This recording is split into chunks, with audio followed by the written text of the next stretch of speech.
Good morning to you, our audience. Ted and Ed TV channel welcome each of you to our weekly Saturday broadcast where we give insightful views on economic, political, world, and environmental issues concerning how money connects those matters. Our hosts, Mr. Ted Harvey Sr. and Mr. Edward Bishop III, are now taking each of you into our world of money and its value, along with the evils that come from the greed of hoarding financial power. He that controls the gold controls the important decisions in this world. Good morning to you all out there in our Ted and Ed TV land. We are here, Ted and Ed, sitting here getting ready to start our show. And welcome. How you doing, Ted? Man, I'm doing fantastic, man. You know, I stayed up a little bit too late last night, but that's all right. You know, and then went to bed at 1 o'clock, woke up at 4:30. I know you sent me the agenda and everything. I got it about. I woke up about 5 something and everything, and I got it because I was down at my other house and everything, and I had to hurry up and get back up here to the northern part of Atlanta here. So I made it back in time just to get here for the show. I was going to do it down there, but I didn't. Oh, okay. Here I am. We are mobile, right? We are mobile. Absolutely. And we got a big agenda for today. We got a lot of issues to talk about, and man, the list is getting longer and longer. I started out and I had a little short list from your agenda, and I add about 10 more items. So man, we'll never get through them all. We always have a big show today. Well, you know, I like to think positive a lot of times, but sometimes, you know, you got to be real with stuff, Ed.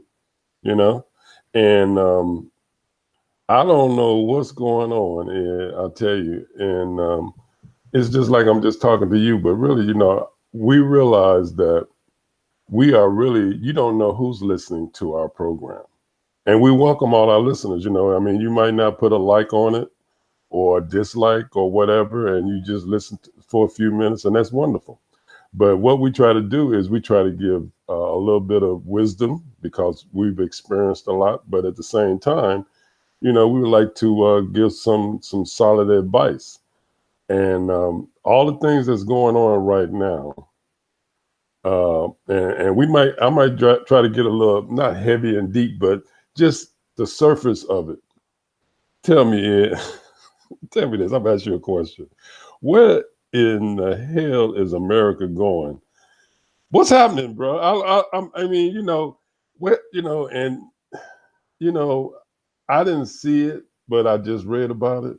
45 running around bragging, talking about, you know, we went over 4%, and you know, and all of that, and thinking that everything is money. Everything is because, you know, the GDP, you know, went up 4%, and you know, he's supposed to make the greatest thing in the world. This is the highest, you know, best economy ever, and all of that. Unemployment is the best ever, and all of that. You know, it ain't all about money, man. It ain't all about that kind of progress. You know, progress to me is people being happy, people enjoying their lives, people walking down the street to be, you know, feel safe and comfortable. Progress to me is when you see families out and they're doing things that's enjoyable. They're not walking around in fear, you know, and it starts from the top. It starts from the top. Because if he always causing division, I read somewhere he said he's the most divisive president pretty much that we've ever had. And I'm talking about in the modern society in the last 40 years. And it's so divided, you know, and it's up to the American people, man. You know, people out there, it's up to the American people to combat this, you know, I hate to use the word hate, but, and racism, but that's what it is. he's perpetuating hate and racism because, you know, whether he's a bona fide racist or not, it don't matter, because all the indications that I see and things that he says against Black people, brown people, Muslims, all of these people, where's the progress coming from? Where are we, you know, coming from? You know, I don't understand it. Maybe you got something to say about it, but I'm baffled. Okay. I've been writing notes while you've been sitting there talking, and I want to get back to your first initial comment and stuff about where's America going and how we have gotten so what you might call out of kilter and stuff there as far as the country is concerned. And it brought me back to yesterday. I was happened to look at a recorded version of The View, which is on ABC about 10, I guess, 10 o'clock in the morning and stuff every day. And you got all these women and stuff on there, and they have a wide view of of how the country is and stuff, and the audience and stuff and everything is very, very intent on what these women are talking about. And the panel and stuff on there, you have a liberal and stuff, Whoopi Goldberg, and then you have a couple of other women and stuff on there. They're kind of like flap in the middle and stuff there. And then you got right on the end of the table and stuff there, you got a conservative, Meghan McCain. And she's sort of conservative. She's a Republican, and people know that, but she has a conservative view and everything that's a little bit slanted and everything, but she listens and stuff to what the Whoopi Goldberg, who was the far liberal and stuff on the other end of the table, and her as being a conservative and stuff was on the other end of the table, and they come together and stuff as friends. Well, yesterday they had a gentleman and stuff on their show, and his name was Van Jones. You know, Van Jones has a show and stuff on CNN, and they were talking to him and stuff about his views and stuff about what's going on and what's happening and stuff now. And he had a very, very down to earth view and stuff about what's going on. And one of the things that was prevalent and stuff in his conversation and stuff and what he was saying was that we can't get too excited and stuff about what's going on up there at their White House on 1600 in Pennsylvania Avenue. You cannot let yourself get thrown off kilter and stuff and everything because of what this man has done. You have to stay grounded and stuff in what you believe in. And as long as you stay grounded in what you believe in, then eventually things are going to get back to a normal point of view and everything, where his views and stuff are not being so prevalent and stuff here in this country. So, and one of the things that he talked about and stuff and everything that he pounded upon was 2018 election, saying that, yes, the Republicans and stuff are bad, but we have to continue to work and stuff, and you're not going to have a blue wave, which is Democrats and stuff, and Congress and stuff, unless you have blue work. So people are going to have to get out there and work and do what they need to be done. And he also said something that kind of was a little bit odd to me and stuff and everything. He says, hey, I have conservative friends, but as conservatives and stuff, I work with them. I understand where they're coming from, and they understand where I come from. And we can disagree, but at the end, we can agree. And that's something and stuff that is not happening and stuff now. Especially since Obama had won the election, and McConnell and stuff and all his little group and cronies and stuff and everything, they were obstruction. They didn't care what Obama had to say or nothing. Anything he did and stuff, they were against it totally. So we have to move away from that and everything. And we're going to move away from that because we, as a country and stuff, the people out there, who the majority of the people out there in this country and stuff, have to make sure that they stay grounded, and that we have to make sure that we don't get too far out of kilter. Then you mentioned something about how Trump has now yesterday and day before yesterday, when those numbers and stuff for the economy came out, when the CBA, I guess, put those numbers out, that the economy was roaring. But there should have been an asterisk and stuff there and stuff in that comment. There should have been a big asterisk there, and that big asterisk and stuff comes from the fact and stuff that he created an environment and stuff now to where he's fighting. He's having a real bad fight and stuff with China as far as goods coming into this country, imports and exports and stuff with that country.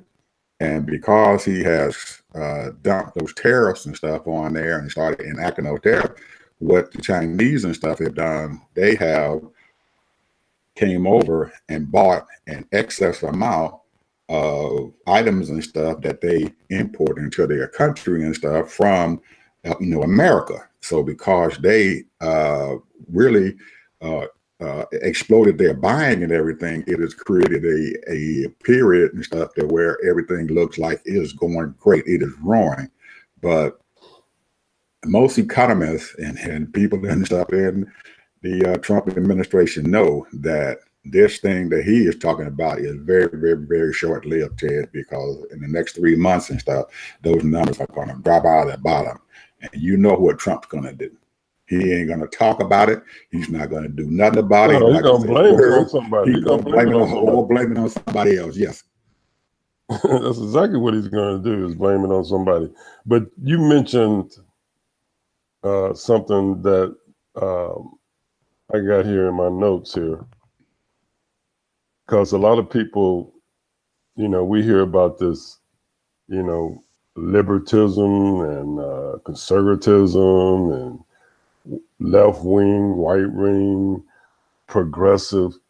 What the hell is all of this stuff, man? And I'm gonna say this in a biblical term, and like as a favorite sort of kind of, and I'm just going to paraphrase it, but the point is that the Bible says that we're supposed to be liberal, and what that means to me, and where I interpreted it, and when I studied it years ago, is that people are free. You're free to do what you want to. You're supposed to be free to think like you want to and act the way you want to, any way you want to, as a child of God, because that's your choice. So, so they have monetized these two terms, and you got all of these conservative radio stations here in the all over the country, really. I mean, nationwide, and then you got a few liberal, what they call liberal or progressive radio stations, and people listen to this stuff all day. I know they do, because basically I listen to at least 2 hours, 3 hours of what they call progressive radio myself a day.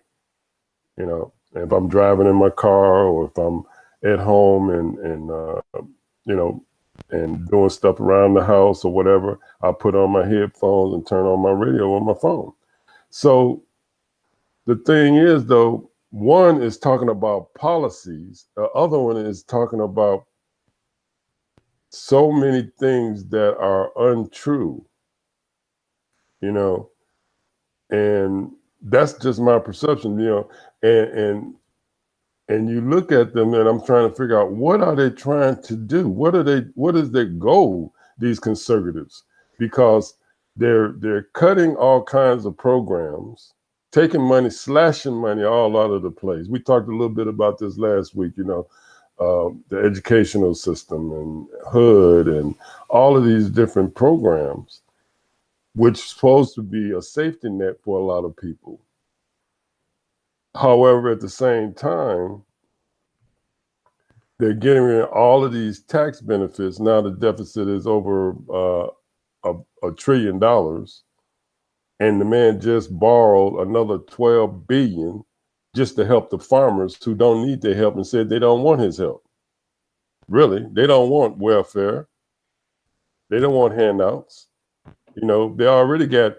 I was listening on the radio the other day, and one of these progressive radio stations were talking to a farmer, interviewed a farmer in Wisconsin, and he's a dairy farmer plus he's a soybean farmer. He has 2,000 acres of land, and he's saying that this is going to hurt his farming already.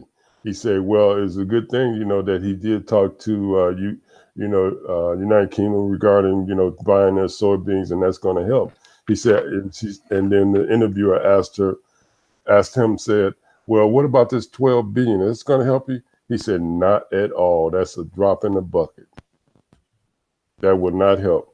I said, the only thing that's going to help is we can be able to sell our soybeans to China or to someone. Other than that, it's going to be a wasted. We're going to lose millions, billions and billions of dollars. So this conservative thing, I don't know where they're going with this. They're following Trump, and they come up with money when they want to come up with money.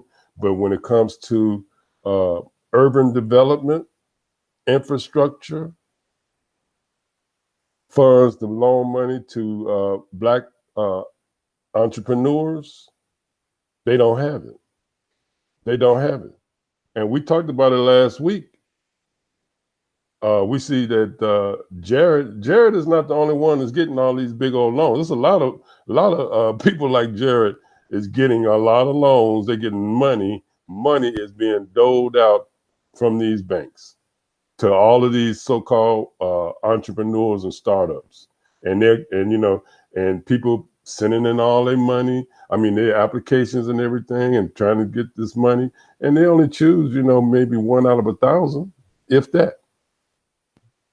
And so people got hope to think that they're going to get some assistance, But in order to have business, you got to have money. You got to have capital to keep your business going, And then most of them take off if they have the adequate capital. And most businesses start off with very little. They use they borrow money from their family. They borrow money from their life savings. They take money from their life savings and all of that to try to start this business. But when they go in to try to get a real substantial loan, you need $250,000. Oh, well, the only thing we can give you is $100,000. Just enough so that you can get by. That $100,000 is only going to take you for 6 months. They need $250,000, not $100,000. So conservatism is to me is a joke, because you can't say anything about, their whole big spiel was years ago that they were sort of like a moral party. That was a joke, and it still is a joke. A moral party. I can go on. I'm gonna shut up. No, I'm just saying. I'm sitting here chomping at the bit here, Ted, because I always believe in the stuff that if things start from somewhere and then they end up in another place, and what you do in between that beginning and that end or the now is how you look and stuff out there amongst people. I remember and stuff back in the 60s and 70s and part of the 80s and stuff, how the Christian right had decided that they wanted to start something. They wanted to get into politics and everything because they didn't like what the government was doing. They wanted to have a Christian effect and stuff upon the government. And it came in with some ideals and stuff and everything that were a little bit off to what they consider the right and everything. Because really, actually, the right and the left is just like you said, the Bible says, be liberal and stuff in your thinking and stuff. But they wanted to create a distinction and stuff between their thinking, the progressive thinking, and the Christian rights thinking. So they started calling themselves the rights and stuff because they were writing what they were thinking because they were Christians. They were the Bible. They believed in the Bible. They went to church and everything, and they rose up. Well, during this transition and stuff from the 1680s when they were coming along, their philosophies and stuff and everything changed. And it changed and stuff because one thing happened. Those people and stuff with money came in and hijacked the Republican Party. And True. once they brought that money into that thing and started giving these people this money and stuff and everything, and they get an untold amount of money, you are seeing these churches and all these other entities and stuff out there who are considering themselves conservative rights and stuff, who know what the heck they're doing. They let money and stuff now take over instead of common sense, instead of believing in stuff what Jesus said, take care of your people. You're supposed to be, you have poor people out there, you feed them. And that goes on to what's going on now and stuff, that they've gotten away from the fact that education and stuff is what brought us to where we at and stuff now. Educating our children. Back when we were growing up, Ted, this country was in the top, 2 or 3% in the world and stuff as far as school and education. Now we've gone so far at the bottom, it's almost ridiculous. These other countries are passing us by and stuff quickly. But because that money has been interjected and stuff into there, and people have got greed and stuff, and greed has taken over, and they're thinking they don't want to spend any money and stuff on those things and stuff that help make this country great. I go back and I listen to what Elizabeth Warren used to say and stuff about how these companies and stuff did not become huge companies and stuff because the American people and stuff built their roads and stuff that take their goods and stuff outside of their plant and moves it down the road so they can make sure that the railroads and stuff were built and stuff through public funding and stuff where they are putting their goods and stuff on these rails and sending them out. And now you're finding out that these roads and everything aren't as good as they used to be. Eisenhower, who was a Republican and stuff and everything, he built the interstate transportation system where he knew that we had to move our goods, we had to move our people around this country. And because he did that, this country became great and stuff because of what the heck happened. But we've lost sight of that. Nobody wants to think about how we became great, that we have to continue on and doing what we are doing. So when you see people, the media, or whoever, the conservative rights and stuff, labeling people, oh, he's a liberal, he's a socialist, he's all this. Well, are these people really socialists? They want to go back to the position and stuff to where this country was great at. You can't ride down the roads or the streets and everything, and you got potholes and stuff everywhere, and be able to do anything. You have a public transportation system, especially there in New York and stuff, where the subways is falling apart. They can't even get their people and stuff from their homes to their jobs. So if you can't get to your jobs, you're creating a natural disaster and stuff for your country, economic disaster. And that goes back to making sure you have educated people who are being able, who can attain these jobs and stuff. We've gotten so far away from that, Ted. It's just horrible. Our education system is just horrible. People they're bringing in people from outside this country because they don't have skilled people who can take over these positions and stuff and everything that are going to be productive and stuff to our country. So we're bringing in foreigners. We look at some of these top companies and stuff. We look at Google and stuff. Who's the head of Google? Man, this guy is from some foreign country. Who is the head of Microsoft? He's from some foreign country because they don't have anybody else qualified to take over these jobs or to be CEO. Yeah, look. Now, you got to think about this. When you mentioned something about, when you say education, what happens is that um, the educational system is working just fine for some people. It's working just fine, bro. I mean, but some people it's not. And the reason why is because it's designed that way. It's designed that way. I told you, I used to be an assistant. I used to be a substitute teacher. I couldn't take it no more because if I go on one side of the town, it's pathetic. I go on the other side, everything is running smooth. Everything is perfect. All the things, all the kids are behaving well. Everything is going good. Um, the kids are well nourished. They don't have any family issues. Uh, all of that. The educational system is doing fine. It's just not doing fine for some people, and it's designed that way. So, and when they started integrating schools, I can almost guarantee you. I remember one time we had this discussion a while back, and it's so many private schools, man, that people don't even know about.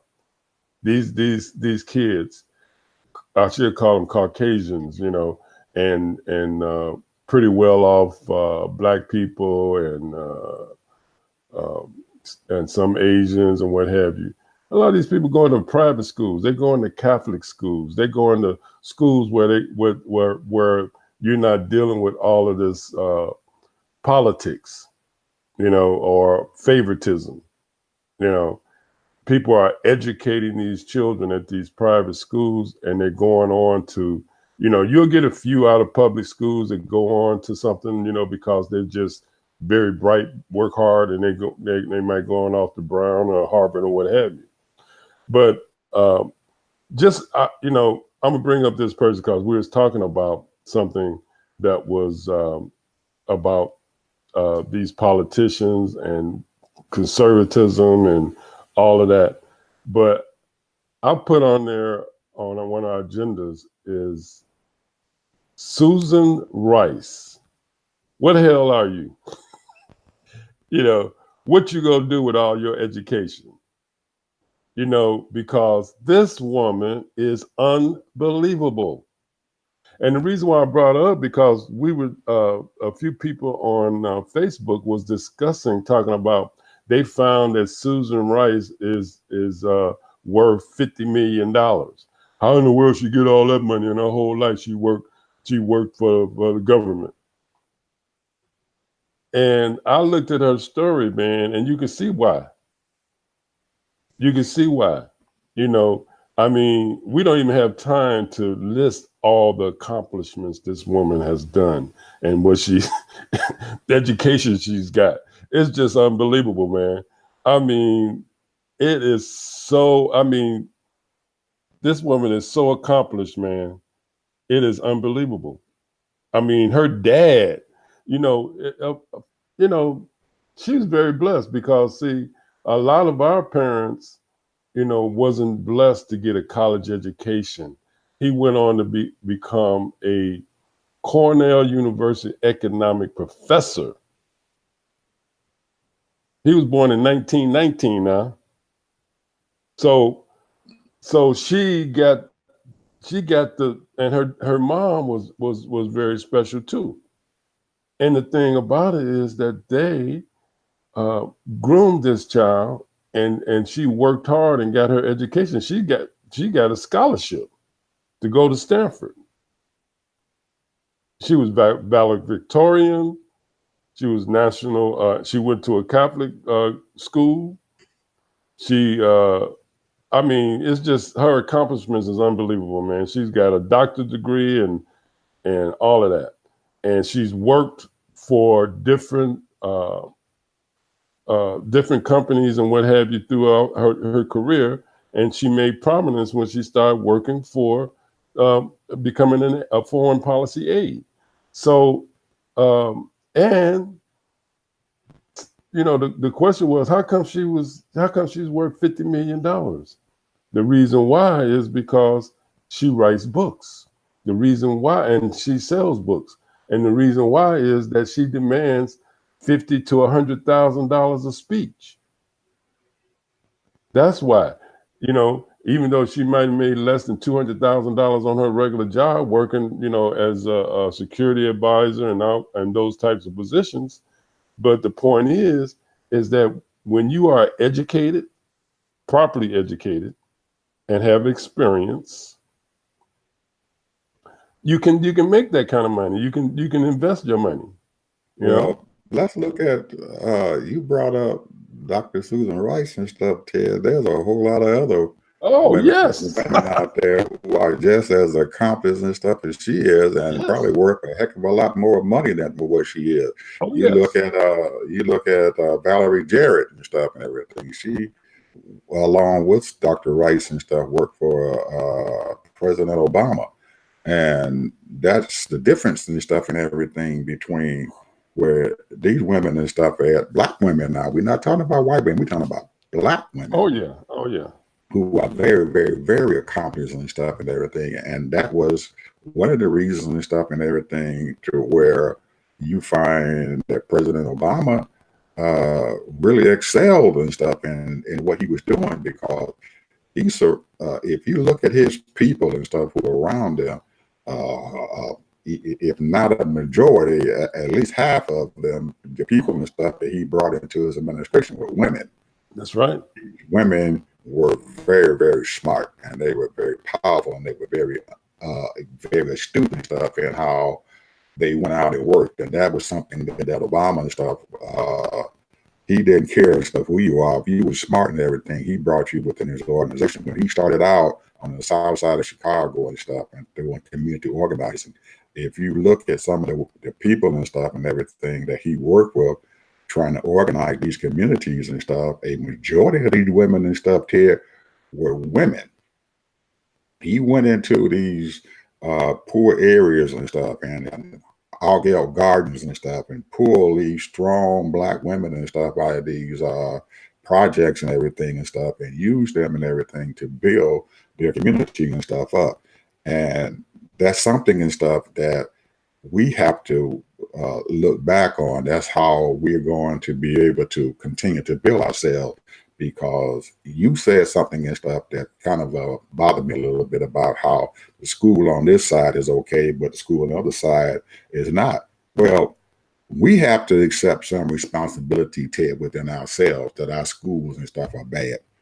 Because if you go to those schools and stuff who are doing good, who got everything they need to do, their parents and stuff and everything are proactive within that school system, making sure that the kids are getting what they need. But you go to those areas and stuff that you say that are down and don't have anything in the same school district, it's because our people do not become proactive and stuff in making sure that our children and stuff are being taught. Now, there could be some reasons and stuff why, but we cannot make excuses for our stuff being bad and stuff because we aren't getting out there. If I got to work 2 jobs and stuff, so what? Figure out a way to educate your child, to make sure that your child is getting the education that that child needs. And you have to be proactive and stuff inside your school system. Get involved with the PTA. Do what you need to do. Help put people on that daggone school board, because these people cannot sit there and make one school better than another school is, because without us allowing that to happen. Oh, I'm not disagreeing with that, but you're talking about 2 different kinds of people. And, and then you're talking about a lot of subservient type professions versus professional. And look at yourself and stuff, Ted. You're sitting out there, you staying, your grandchildren, your children and stuff, you staying proactive in their lives. If you don't get involved with your children's lives and stuff and everything, I agree, but they're going to be given the same old bad things everybody else did. I agree. I'm not disagreeing. We have to. There's no way we can allow. I'm not disagreeing with that, but see, there's a assertive effort, and it has been for the last 50 plus years on a regular basis to squash education against Black people. Absolutely. And I'm getting back to that same thing. You know this is happening, so you need to get out there and stand up on that street and fight for your daggone children to get what they need. I'm not disagreeing. That's what even when Susan Rice's dad and everything were growing up and everything back in the early 1900s and stuff and everything, they had segregation and stuff then. They had segregated schools. They had all this stuff. And these kids were going to school, didn't have books. They were told and stuff that they, when the crops and stuff came about, you couldn't send these kids to school. And then even before that, back in the slavery times and stuff, it was illegal to educate us. So we've been in this situation and stuff for 100 years. So we can't stop. It's been going on for a long time. So I don't sit there and everything and blame these white folks and stuff because they want their kids to have a better education and stuff, and it's in their plan. So what is in their plan? We can change their plan. We've done strides, and a lot of people are doing strides. President Obama did strides. He graduated more Black teenagers from high school. The college ratio went up, all of those things. And I totally agree that a lot of parents, whether you single parent or, somehow, and I think it's sort of like a movement that's going on now, but on a larger scale, a lot of people are realizing, you have to be engaged. A lot of people now are realizing that although you look around and you try to live the American life, and you're busy trying to, especially when you're in your 30s, man, when you're in your late 20s and 30s, what are you all about? You're all about making money. You want to make some money in my pocket and making sure that my children got a roof over their head. Right. So that's the whole thing. And so they're so involved in making money and got a roof over their head, got food, got clothes, can do things on the weekends and that kind of stuff, and so involved that they slack off. And as far as really spending time with them in their books, making sure that they're doing their homework, and make sure that their homework is done. And done properly. If you don't know how to do it, get a tutor, or get somebody to help you, and that's going to volunteer to help you, because the bottom line is you might have a real bright child, and really you don't really say no one is not bright until they prove themselves not being bright. So and it might be a hard worker, because a lot of things, I was a damn good C student.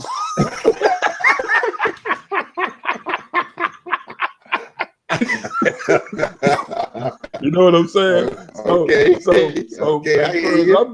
Far as I'm concerned, everyone, everybody can't be A students. I had 2 or 3 kids that were A students.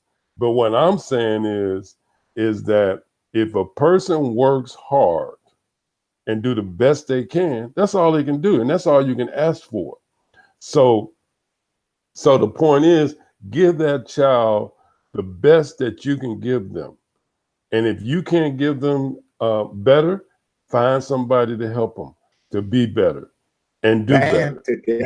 Band together. Yeah. As a group, we are strong. As individuals, you're not as strong. One person is not as strong as a whole lot of people together. That's right. You stand together because, like you said, they are working, they're doing this, they're doing that, but somebody needs to band together with all their little friends or whatever, and each one of them take their turn and stuff to take care of all the rest of them. Because Ted, when we were growing up and stuff and that thing, it was nothing for our neighbors and stuff to call up our parents and stuff, say, hey, so-and-so's out there. Before you get home. Yeah. He run up and down the street. He ain't got the business out there. And the parents here, that they going to hear about it because they going to tell. That's right. So, but we have abdicated that and everything. And we've gone apart and stuff and everything. And now we are trying to do things and stuff all by ourselves, and you can't do anything. You cannot build something strong without banding together as a group. And well, you said a strong word right there. what? You said a strong word. You can't do things by yourself. Conservative philosophy is pull yourself up with your own bootstraps. That's one of the conservative, because you know who they follow and who is their guide is Ayn Rand.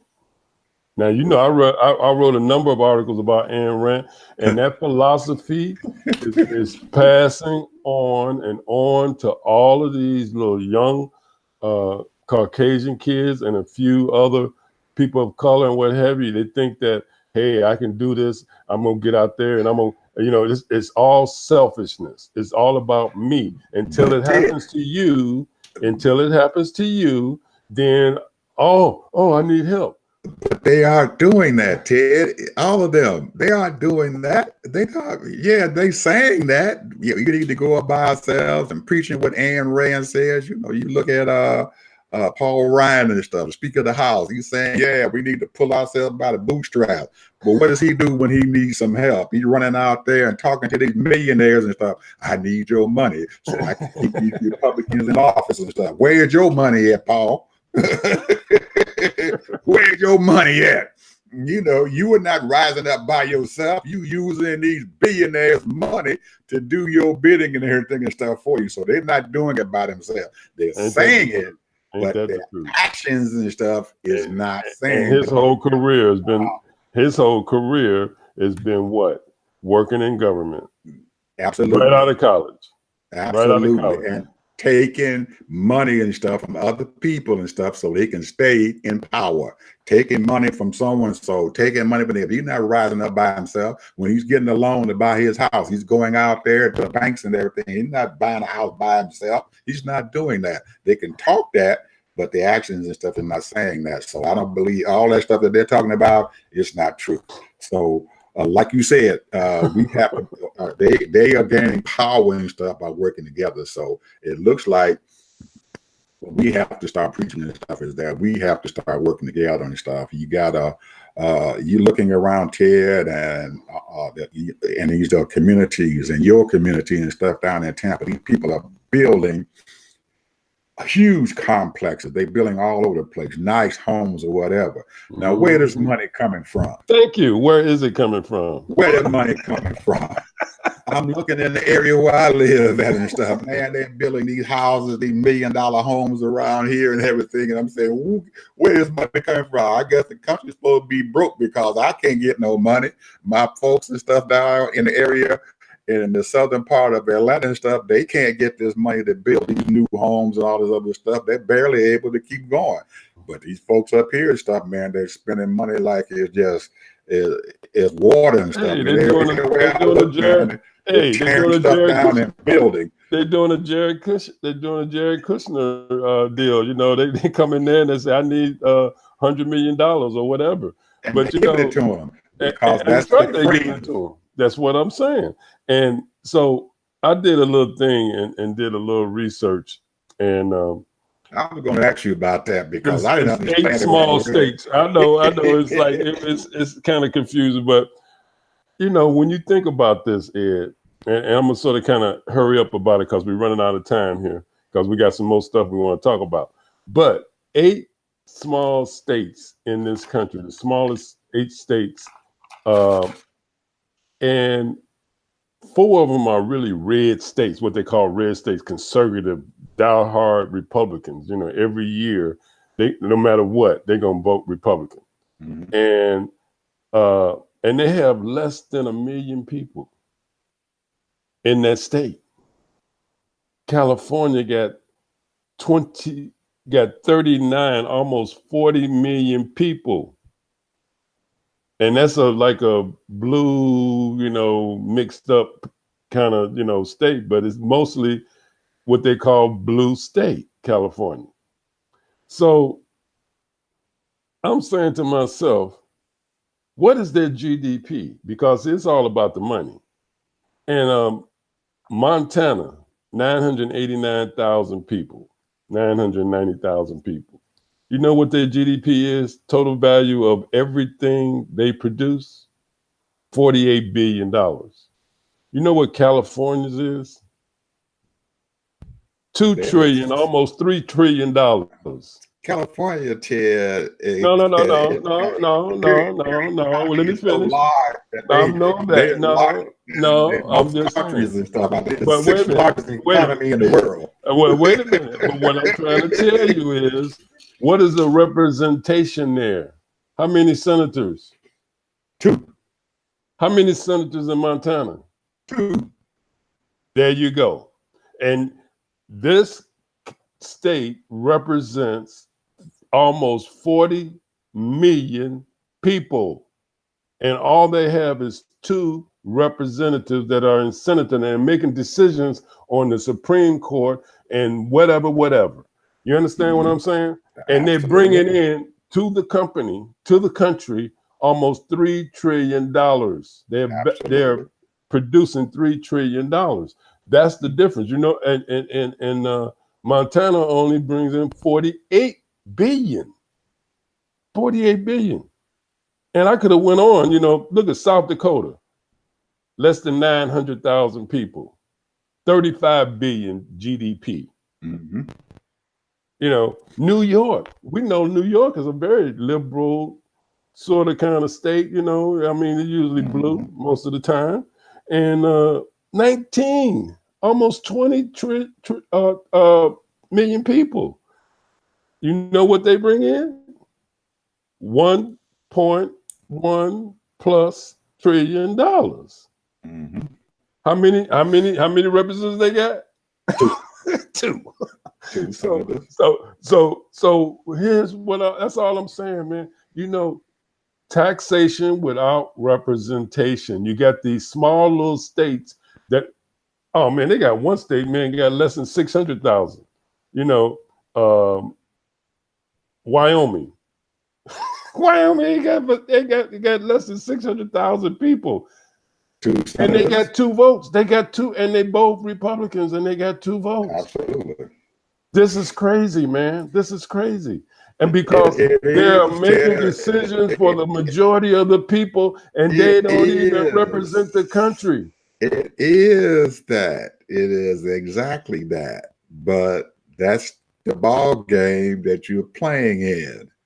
And you can't go in there because you the big dog and stuff and change the game, you know, or take your ball away because they're not playing the way you want to be played. You want to play the game, you have to play the game the way it's played. So in essence and stuff and everything, just like we looked at in the last election, 2016, we know daggone well that Hillary got 3 million more votes than Trump did, but he won the office because of the electoral college. So because that happened, everybody wants to come out there, but we're going to change the electoral college and stuff, and we're not going to let the popular vote and stuff got to take care of it and put our people in office. We know that's not going to happen, and we don't want it to happen because we have won and stuff because of the electoral college. You have to play the game the way it's being played and stuff out there. Don't change the game. Play it the way it's been played and be okay. So what if they got 2 senators? We know that that's happening. So what are you going to do? Find you a game plan that's going to allow you to have more votes and stuff when it comes down to it in that Senate than what they do. So the game right now is for 2018 is being played and stuff and everything. And the Democrats and stuff may lose some seats and stuff in the Senate. If they do, it's going to be a disaster and stuff out there. So back to what Van Jones and some of the other people are saying, you folks got to get out there and get to voting and get your people out.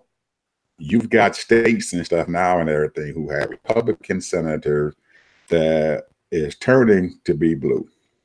If those people and stuff in those states and stuff get out and vote, they can turn that state blue.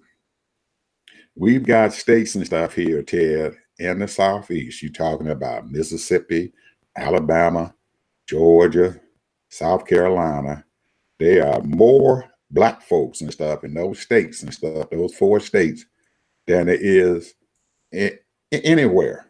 Yep. And if you got all And they're those not black voting. people, you got all those black people and stuff who are sitting down there. There's no reason and stuff why they shouldn't have at least 2 senators and stuff coming out of some of those states, black senators. But they not, because you can't get our folks out there to vote and everything to put their folks in office. And it is just horrible, Ted. And you're right that these little small states do have it, but we have to take responsibility and stuff of what's going on there. Why isn't somebody down there organizing Mississippi or Alabama or Georgia and getting them a black senator and stuff down? They got enough people to do it, but they can't get out there and vote to get these folks in office. So I have to accept some of it because I'm living in Georgia. I know what's going on. I remember one of the elections and stuff in 2004. And I was officiating football games and stuff, high school football and stuff here in the state of Georgia. And we had an election going on for the U.S. Senate. And they had this guy and stuff, I forget his name, but he was in a wheelchair. He was a Democrat. And this was when they, what they call that thing, they roboed that man out of office and stuff because he was swift voted. They swift voted him out of office and everything, even though. And when the guy that had no legs and no arm and one arm. His legs, man, in the military. That was one of the most horriblest things I've ever seen. And they sat there and swift voted this man out of office and stuff. He lost his legs and stuff in the military, and they acted like he didn't do anything because he done lost both his legs, and they used that against him. But I still found out and stuff during that time, because one of the guys and stuff who were on our officiating crews and everything, he was a chief of police in one of those little outlying areas and stuff outside of the big metropolitan areas and stuff. And I'm asking him, I say, hey man, how did this guy lose? He said, hey man, these folks out there in these outlying areas got these things so tied up that it's just like in slavery time. Mr. Charlie said, you better not vote for that one. And these black folks ain't going out to vote. And nobody said a word about it. I was so upset and devastated, man. I come home and talk to my wife. It was just horrible. I just couldn't believe that this stuff was still going on here in the South. And it is. You go outside these big metropolitan areas, you got these enclaves and stuff, black folks and stuff who are out there working, and they making a little bit of nothing, and they owe all their money to Mr. Charlie down at the corner grocery store. Yeah, that's exactly what's happening, and that's what has been happening for years. And they have intimidated. That's voter intimidation, suppression, however you want to call it. It ain't suppression, it's intimidation. They're telling them not to vote, and that's what they're doing. They are voting, and nobody's saying a word about it because they better not open their mouth, because Mr. Charlie is not going to let them work. So it's man, I just cringe and stuff when I see this. So I don't know what to say and stuff about that and stuff here, because it's been going on and it's still going on and going on and going on. I'm hoping that one day someone can rise up and be able to stop this, or at least curb what the heck's going on. You know that we have here in Georgia, we have a black woman who has won the Democratic nomination to be the governor of this state. Well, that would be something different. And, I'm sure she's going to have to play a lot of games, behind the closed door, because a lot of Southern whites got a lot of money, and, she's going to have to play a lot of games. She, during the primary, Ted, she got a lot of votes and stuff from the northern part of Georgia, which is mostly white. She got a lot of votes and stuff out of those areas. So she has a fighting chance and stuff in which to do something and stuff. If she doesn't win the thing, she's going to create a whole big problem for a lot of people. But my wife called me up. I was talking to her last night because I was talking about the property. and she called me up, like, how we doing? And we got to talking about Stacey Abrams and stuff, who is the nominee for governor and stuff down there. I said, well, she said, Ed, they're already attacking her. I said, attacking her how? Well, they said that she got $200 and some $1,000 in debt. I said, how is that attacking her? Everybody out here, Ted, is in debt. They got a house, you in debt. What's wrong with that? Right. But they're using that to attack her, to say, well, she got all this debt and everything. So, hey, so somebody should be standing up and saying, so? There's nothing wrong with having debt. I'm pretty sure the people out in the audience who were sitting there talking about that, they got debt too. Absolutely. If you own a house, you got debt. If you in an apartment, you got debt. You out there buying a car, you in debt. What they want everybody to have overflow of money. Because she got debt. She's in debt for $200,000. Oh, that's a bad thing. She can't be governor because she got debt. Heck, your president then went bankrupt about 10 times. And you gonna tell me that she got $200,000 in debt and that's wrong? Hey, look here. We ain't got but a couple more minutes. But I just want. It's two things I want to talk about: the life of a con man. Oh my, yeah, I wanted to find out about that, Ted. What do you mean about that? I didn't understand that. Go ahead, explain that.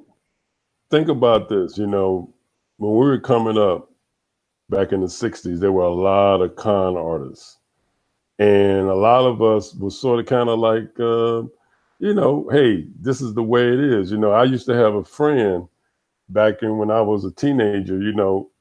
He used to do all kinds of stuff to con people and stuff, and it sort of kind of picked up on me a little bit, hey, you do this, you do that, and blah, blah, blah. You do a little gambling, you do a little this, you do a little that, you work for people, and then you just, make enough money, and then you try to scheme things up from people, stuff like that. You gamble. And that's what this guy is doing. 45 and his cohorts, Cohen and all his followers. What they do is, you see what Cohen did. He said, I have access to the president. And that means if you want access, then, you have to give me some money. Give me some money. And he got thousands and thousands of dollars. Because he got more than $1,000, Ted. I mean, did I say hundreds of thousands? Almost $1 million. Millions. I apologize. He went around to all of these big corporations and he was telling them, hey, I have access, and Trump is the same way. He does the same thing in his own way. He said, hey, I can do this and I can make your city better because I can put this up here and people come to your hotel because I own it. He's selling his name. That's what he's been doing. And ain't nothing wrong with that, selling access or selling your name because people want to come there and, and you make these large, luxurious hotels, and don't pay people. So. All right, Ted. Okay. Anyway, that's the great con. He's a great con artist, and he's winning. He's winning right now, and regardless, he has no shame. So I don't care. I don't care. Winning?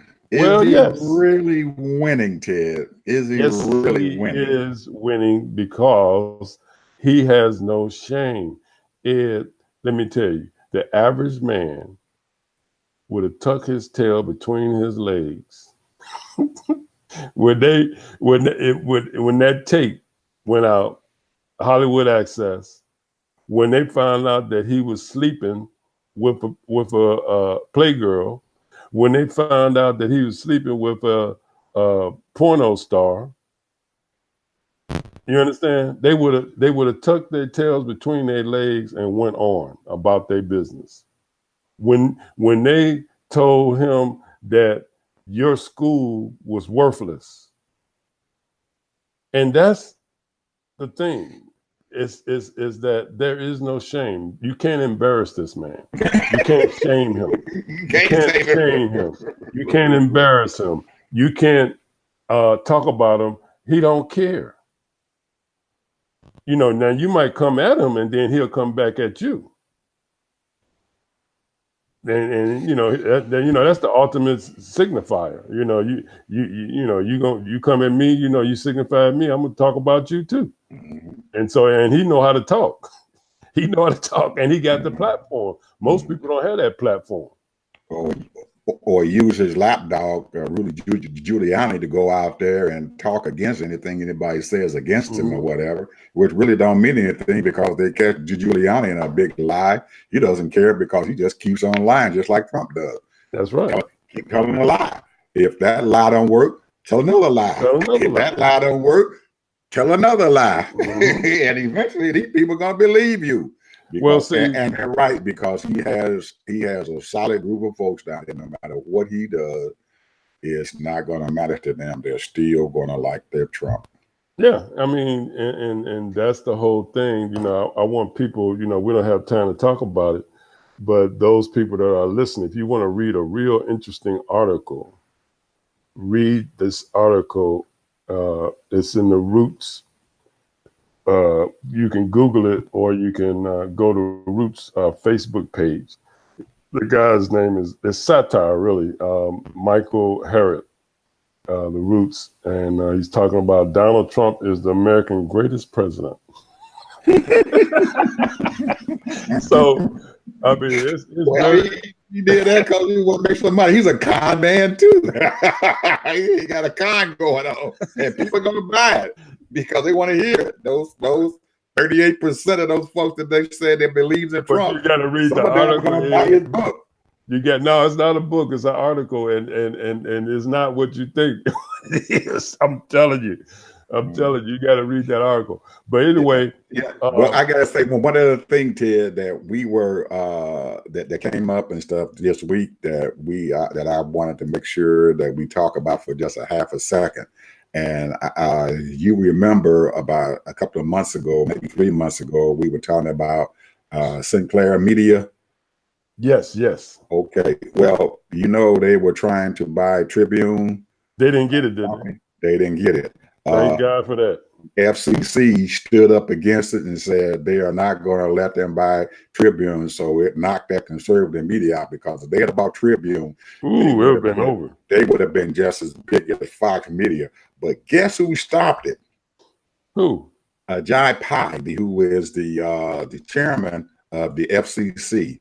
Now, he's a Republican, and Trump, after he said that he was going to stop this daggone thing, Trump came back and said, well, they make the wrong decision. They don't need to do this. Well, it surprised me that this guy did not back down from Trump, who put him in office as the FCC chairman.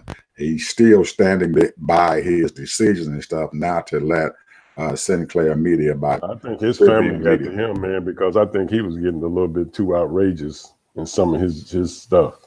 Well, I think if you really actually look at the situation and stuff there, this Jai Pai and stuff, he came from Kansas, and his job and stuff before he became a member, a commissioner and stuff for the FCC, he was a lawyer for Comcast.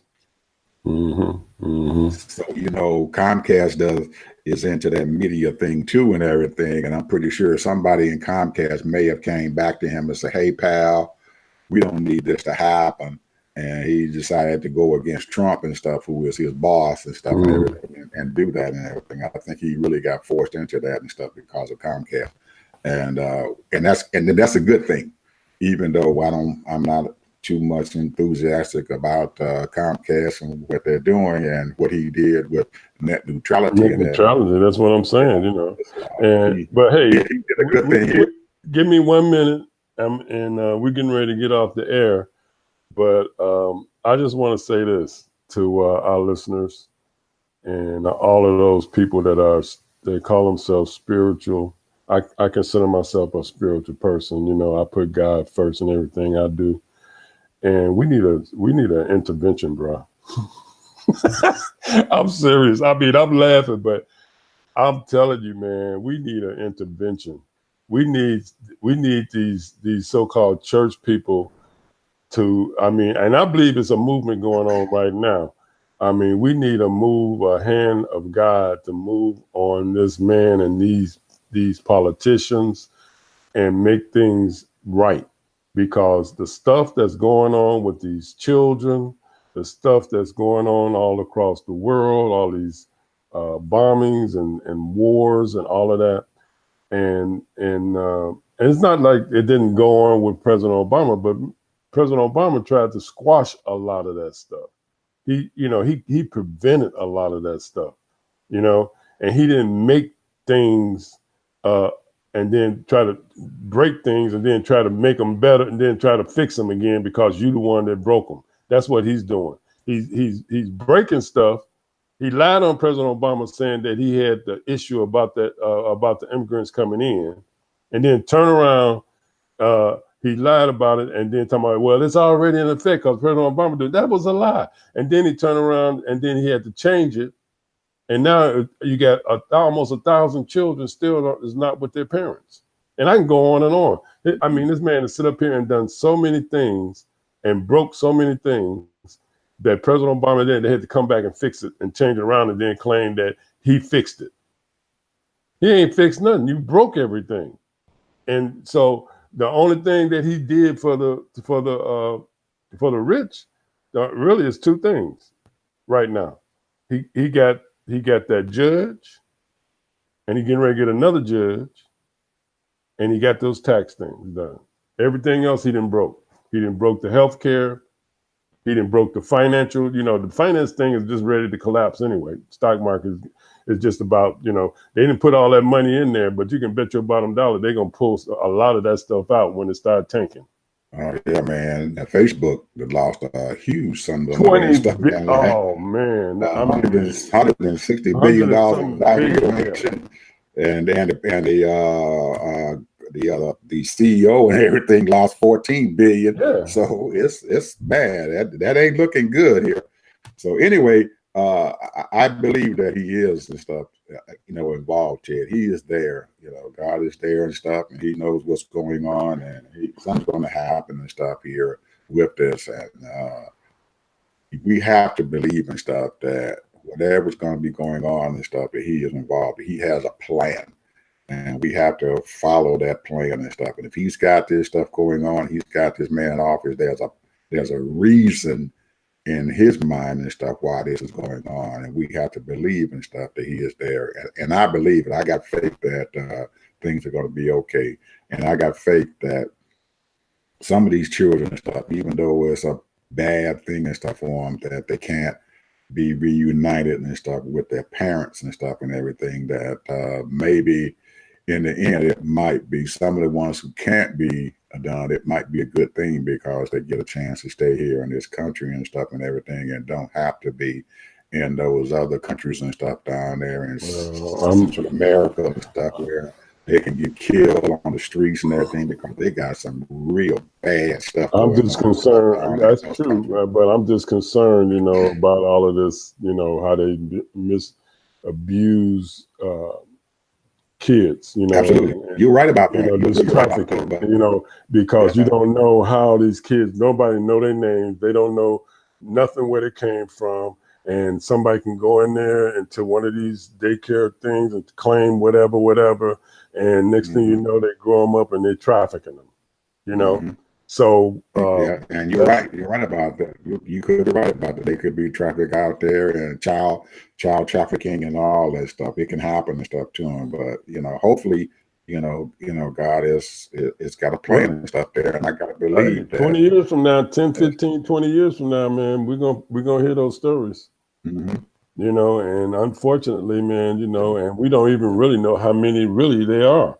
They say almost. And they don't know either. They have no idea either how many kids and stuff there, and to come up and to come forth and say that, their parents have already been deported. They don't know.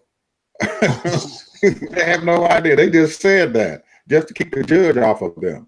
But hopefully, God is guiding the judge and stuff and everything to get the maximum amount of children and stuff back. If you know slavery, that's how slavery was ran. Mm-hmm. Exactly how slavery was ran. Absolutely. So anyway, Ted, like you said, we are at the end, man. We done went over and we still got a lot more stuff to do and stuff here and everything because I've got probably about 4 or 5 things down there that we needed to talk about and stuff here and everything, about these Russians already start hacking these U.S. senators and stuff. They got 3 senators that they start hacking their websites and stuff. And one of them is. And what did the president do? What did he say? What did he do? He ain't doing nothing. He ain't set up nothing. He decided that he wanted to chair the committee, the National Security Committee. I'm going to chair it and everything, so they can't do what they need to do to stop this hacking or whatever. So, man, like you said, it's something else, but we just have to just keep our heads together and make sure that we can continue to look straight forward and that things are going to be okay. So, like I said, there's a whole bunch of other stuff we need to talk about here. That's about it. Oh man, shoot. Well, go ahead and say what's some man, of the things it's too much, man. We got this credit trouble going on. How these people and stuff are taking these venture capitalists and stuff have taken over these credit folks, combines and stuff out there.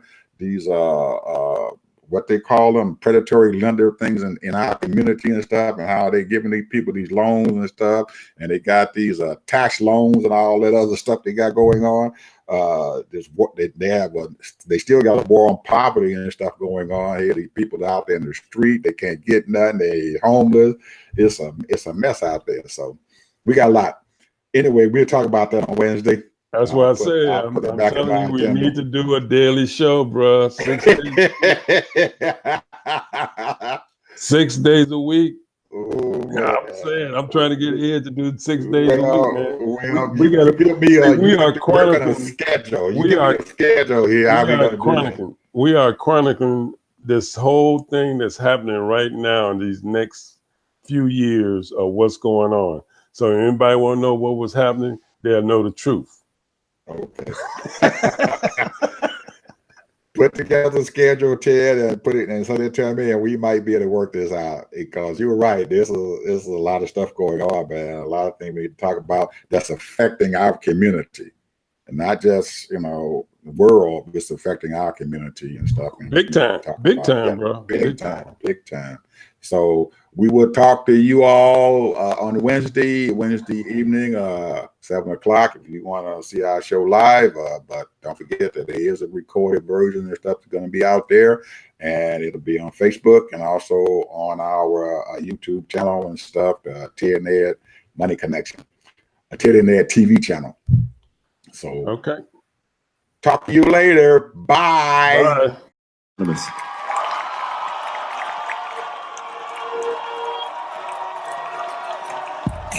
What you trying to do? Spent the night just trying to find you. You the hottest one under the sun, and I'm under your spell. We stuck just like glue. You ain't got the free crib, oh well. You will make it head to the hotel. Whatever we do, just don't tell. I don't need anybody all on my coattail. I feel your energy and I ain't trying to fight it. Your vibe is way too exciting. I know I'm who you wanna ride with. Don't fake it, I know that you like it. It's more than just emotions. I get more emotions. All you gotta do is focus, not what you used to, but you like it. But you like it. Ooh, yeah. I've been out here looking for you. Just something special, man. Get up on my roller coaster. Get inside my aeroplane. I can take you places, baby. Places you ain't